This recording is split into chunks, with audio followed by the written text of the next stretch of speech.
नमस्कार। आज की इस वीडियो में हम बात करेंगे छत्तीसगढ़ शिक्षक भर्ती 2019 शिक्षक वर्ग 2 में पूछे गए बाल विकास एवं शिक्षा शास्त्र के प्रश्नों के बारे में। बाल विकास एवं शिक्षा शास्त्र से 30 प्रश्न पूछे जाते हैं। बाल विकास एवं शिक्षा शास्त्र से पहला प्रश्न है, वातावरण वह बाहरी शक्ति है जो हमें प्रभावित करती है, यह किसने कहा है? सही उत्तर है ऑप्शन बी, रास ने। अगला है, छोटा शिशु खिलौनों तथा अन्य वस्तु को फेंक कर उसके भागों को अलग करके किस भाव को दर्शाता है? सही उत्तर है ऑप्शन सी, जिज्ञासा प्रवृत्ति को। अगला है, 6 से 9 वर्ष की आयु वर्ग का बच्चा अपने तात्कालिक वातावरण में अधिक रुचि लेता है का अर्थ है? सही उत्तर है ऑप्शन डी, उपरोक्त सभी। 6 से 9 वर्ष की आयु वर्ग का बच्चा अपने तात्कालिक वातावरण में अधिक रुचि लेता है का अर्थ है, पाठ्यक्रम अधिक विस्तृत न हो, पाठ्य स्थानीय मुद्दों पर केंद्रित हो, व्यक्तिगत स्वच्छता और स्वास्थ्य पर पाठ अधिक सार्थक होंगे। अगला है, शिक्षण प्रक्रिया को बढ़ाने के लिए प्रौद्योगिकी के उपयोग को शिक्षा में खाली स्थान कहा जाता है। इस प्रश्न का सही उत्तर है ऑप्शन बी, आईसीटी। शिक्षा प्रक्रिया को बढ़ाने के लिए प्रौद्योगिकी के उपयोग को शिक्षा में आईसीटी कहा जाता है और आईसीटी का फुल फॉर्म होता है इंफॉर्मेशन एंड कम्युनिकेशन टेक्नोलॉजी। अगला प्रश्न है, बौद्धिक विकलांगता को परिभाषित करने के लिए निम्न मानदंडों में से किसका उपयोग किया जा सकता है? सही उत्तर है ऑप्शन डी, उपरोक्त सभी। औसत बौद्धिक कामकाज से नीचे, सामान्य तौर पर अनुकूली कामकाज में हानि, इन कमियों को 18 वर्ष की आयु से पहले प्रकट किया जाना चाहिए। अगला है, विकासात्मक विकार का एक उदाहरण है, तो इस वाले प्रश्न को विलोपित किया गया है। अगला प्रश्न है, अभिप्रेरणा के लिए विद्यार्थियों की प्रशंसा की जानी चाहिए। तो दिए गए ऑप्शन में इस प्रश्न का सही उत्तर है ऑप्शन सी, लोगों के बीच में। अभिप्रेरणा के लिए विद्यार्थियों की प्रशंसा लोगों के बीच में की जानी चाहिए। अगला प्रश्न है, लोगोस का अर्थ है ज्ञान, तो साइकी का अर्थ है, तो इस वाले प्रश्न को विलोपित किया गया है। अगला प्रश्न है, शिक्षा में प्रजातांत्रिक दृष्टिकोण का अर्थ है? सही उत्तर है ऑप्शन ए, समान शैक्षिक अवसर। शिक्षा में प्रजातांत्रिक दृष्टिकोण का अर्थ है समान शैक्षिक अवसर। अगला प्रश्न है, डिंग हाँकना है? सही उत्तर है ऑप्शन बी, क्षतिपूर्ति। अगला प्रश्न है, व्यवहार के विकास के संबंध में क्या सही नहीं है? तो इस प्रश्न का सही उत्तर है ऑप्शन डी, यह शीर्ष पुच्छक और समीप से दूर की दिशा में बढ़ता है। यह विकास के व्यवहार के संबंध में सही नहीं है। बाकी तीनों ही, यह सामान्य सामूहिक संक्रिया से विशिष्ट प्रतिक्रिया की ओर जाता है, यह एक क्रमिक और अनवरत प्रक्रिया है, और यह प्रत्येक बालक के लिए भिन्न होती है और क्रम में एक रूपता नहीं पाई जाती। ये तीनों व्यवहार के विकास के संबंध में सही है। अगला प्रश्न है, मुख्य धारा का अर्थ है? सही उत्तर है ऑप्शन डी, उपरोक्त सभी। मुख्य धारा का अर्थ है कम से कम प्रतिबंधात्मक परिस्थितियों में प्रत्येक विद्यार्थी को उपयुक्त शिक्षा देना, अधिगम या समायोजन से संबंधित समस्या वाले बालकों के लिए वैकल्पिक व्यवस्था करना और विशिष्ट बालकों की शैक्षिक आवश्यकताओं पर ध्यानाकर्षण करना। अगला है, छात्र केंद्रित शिक्षा के मुख्य सिद्धांत है?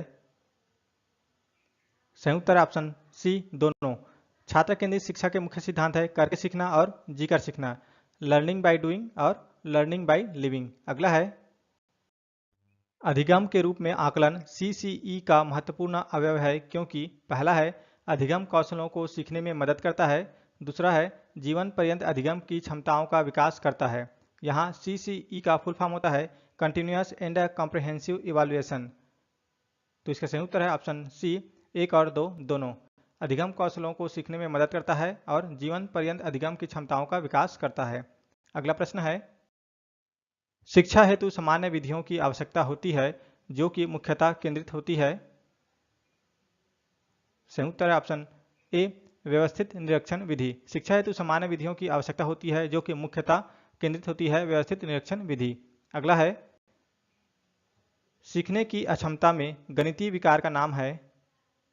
तो इस प्रश्न का सही उत्तर है ऑप्शन सी, डिसकैलकुलिया। सीखने की अक्षमता में गणितीय विकार का नाम है डिसकैलकुलिया। अगला है, विद्यार्थियों में सीमित अवधान की समस्या को हल किया जा सकता है? सही उत्तर है ऑप्शन बी, छोटे शब्द विस्तार के साथ छोटे पाठ द्वारा विद्यार्थियों में सीमित अवधान की समस्या को हल किया जा सकता है। छोटे शब्द विस्तार के साथ छोटे पाठ द्वारा। अगला प्रश्न है, साक्षर प्रविधि एक महत्वपूर्ण भाग है। सही उत्तर ऑप्शन सी, व्यवहारगत प्रविधियों का। अगला प्रश्न है, शिक्षक द्वारा सहायक सामग्री के उपयोग का आधार है। सही उत्तर है ऑप्शन ए, पाठ की मांग के आधार पर। शिक्षक द्वारा सहायक सामग्री के उपयोग का आधार है पाठ की मांग के आधार पर। अगला प्रश्न है, अनुसंधान से पता चलता है कि खाली स्थान सीखने की प्रक्रिया में एक प्रबल चर है, संभवतः योग्यता से भी ज्यादा महत्वपूर्ण चर। तो इस प्रश्न का सही उत्तर है ऑप्शन सी, अभिप्रेरणा, मोटिवेशन। अनुसंधान से पता चलता है कि अभिप्रेरणा सीखने की प्रक्रिया में एक प्रबल चर है, संभवतः योग्यता से भी ज्यादा महत्वपूर्ण चर। अगला प्रश्न है, 6 से 9 वर्ष की आयु के बीच के बच्चों में पढ़ने और लिखने की गहरी इच्छा होती है, लेकिन मांसपेशियों में समन्वय अभी भी अपूर्ण है। शिक्षक का उपयुक्त व्यवहार होना चाहिए। तो दिए गए ऑप्शन में इस प्रश्न का सही उत्तर है ऑप्शन बी, उन्हें अधिक लिखित कार्य दिया जाना। अगला प्रश्न है, अधिगम को पुरस्कृत करने के स्थान पर आत्म पारितोषिक होना चाहिए, यह विचार दिया गया है। सही उत्तर है ऑप्शन बी, ब्रूनर। अगला है, दंड से बचने के लिए एक किशोर सतर्क होता है। इसका सही उत्तर ऑप्शन ए, अपने व्यवहार में। दंड से बचने के लिए एक किशोर सतर्क होता है अपने व्यवहार में। अगला प्रश्न है, विशिष्ट बालक की सर्वाधिक उपयुक्त परिभाषा है। तो दिए गए ऑप्शन में इस प्रश्न का सही उत्तर है ऑप्शन डी, वह जो सामान्य बालकों की तुलना में मानसिक, शारीरिक और सामाजिक गुणों में विचलन प्रदर्शित करता है। विशिष्ट बालक की सर्वाधिक उपयुक्त परिभाषा है, वह जो सामान्य बालकों की तुलना में मानसिक, शारीरिक और सामाजिक गुणों में विचलन प्रदर्शित करता है। अगला प्रश्न है, सीखना संज्ञानात्मक विकास पर निर्भर करता है। सही उत्तर है ऑप्शन ए, हमेशा। सीखना संज्ञानात्मक विकास पर निर्भर करता है हमेशा। अगला प्रश्न है, धीमी गति से सीखने वाले बालक को खाली स्थान प्रकार की शिक्षा की आवश्यकता होती है। तो इस प्रश्न का सही उत्तर है ऑप्शन सी, समावेशी शिक्षा। धीमी गति से सीखने वाले बालक को समावेशी शिक्षा की आवश्यकता होती है। अगला प्रश्न है, शिक्षण शास्त्र का अध्ययन है। सही उत्तर है ऑप्शन डी, शिक्षण विधियां। अगला प्रश्न है, निम्नलिखित में से कौन एक विशिष्ट अधिगम अक्षमता का उदाहरण है। तो इसका सही उत्तर ऑप्शन बी, डिसलेक्सिया। अगला प्रश्न है, बच्चों का स्वभाव इस प्रकार होता है। ऑप्शन है नकल करना, रचनात्मक, काल्पनिक, विनाशक। तो इसका सही उत्तर ऑप्शन ए, नकल करना। अगला प्रश्न है, अनुसंधान से पता चलता है कि हमारी पढ़ाई का खाली स्थान दृश्य और श्रवण अंगों के माध्यम से ग्रहण किया जाता है। तो इसका सही उत्तर ऑप्शन डी, 95%। अनुसंधान से पता चलता है कि हमारी पढ़ाई का 95% दृश्य और श्रवण अंगों के माध्यम से ग्रहण किया जाता है। Thanks for watching. जय हिंद।